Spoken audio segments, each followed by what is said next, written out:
এই ভিডিও দেখা শেষ করলে মেহেরবানি করে শেয়ার করবেন। কতটা নোংরা হতে পারে, কতটা অর্থলোভী হলে এত নিকৃষ্ট কাজ করতে পারে। গাভী ছাড়াই এরা দুধ তৈরি করতেছে। বিভিন্ন কোম্পানি ধরেন আকিজ আছে, প্রাণ আছে, এরাকো আছে।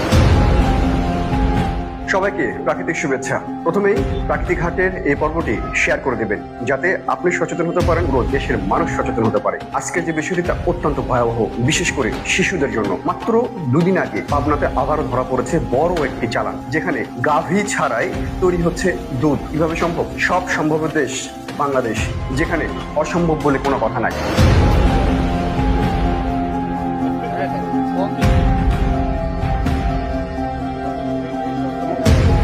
যেখানে গাভী নেই সেখানে দুধ উৎপন্ন হয় করে একটিবার চিন্তা করুন। এবং সে দুধ যদি বড় বড় কোম্পানির লরি ট্যাঙ্কারের মধ্যে ঢুকে যখন কোনো মিষ্টান্ন অথবা খাদ্যদ্রব্য তৈরি করা হয়, তখন কেমন হয় বিষয়টি তাই ঘটছে, প্রতিনিয়তই ঘটছে। বিশেষভাবে নর্থ বেঙ্গলের সিরাজগঞ্জ, পাবনা থেকে আরম্ভ করে কিছুদিন আগেও যশোরের কেশবপুর থেকে আরম্ভ করে তেঁতুলিয়া, টেকনাফ থেকে আরম্ভ করে সব জায়গায় যেখানে যেভাবে সুযোগ পাচ্ছে অসাধু এই সমস্ত ভেজালকারীরা এই খাদ্য তৈরি করছে।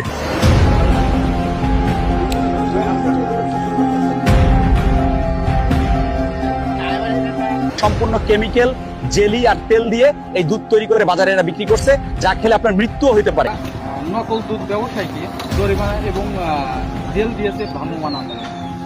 একটিবার চিন্তা করুন, যে দুধ আপনি আপনার শিশুদের জন্য কিনছেন, সেই দুধের মধ্যে যদি এরকম রাসায়নিক মিশ্রিত কোনো রকম গাভী, অর্থাৎ প্রকৃতির জীবন্ত একটি প্রাণী থেকে উৎপন্ন হওয়া কোনো দুধ ছাড়াই দুধ খাচ্ছেন, আপনার শিশু অথবা আপনার পরিবারের অন্য সদস্যদের অবস্থা কি হবে? অনেক বড় প্রশ্ন। তাই বলি কি আমরা দুধ খাবো না? আমি সবসময় বলি প্রাকৃতিক হাট থেকে আমরা সবসময় সবকিছুই খাবো, কিন্তু চোখটা, নাকটা, কানটা খোলা রেখে খাবো।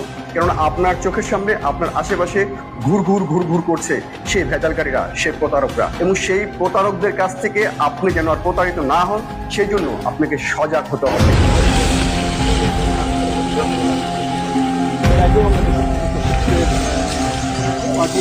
এই দুধ যেখানে একটি শিশু তার মানসিক উন্নয়ন, শারীরিক উন্নয়ন, বিভিন্ন অঙ্গ প্রত্যঙ্গ উন্নয়নগুলো ঘটাবে, সেখানে সবচেয়ে বড় ব্যাঘাতটি ঘটাচ্ছে উল্টো পথ থেকে এসে। কেননা এটি গাভী থেকে উৎপন্ন কোনো রকম দুধ নয়, এটি সম্পূর্ণ কেমিক্যাল মিশ্রিত একটি আর্টিফিশিয়ালি দুধ, যে দুধের মধ্যে প্রকৃতির ন্যূনতম 1% কোনো রকম কিছু নেই।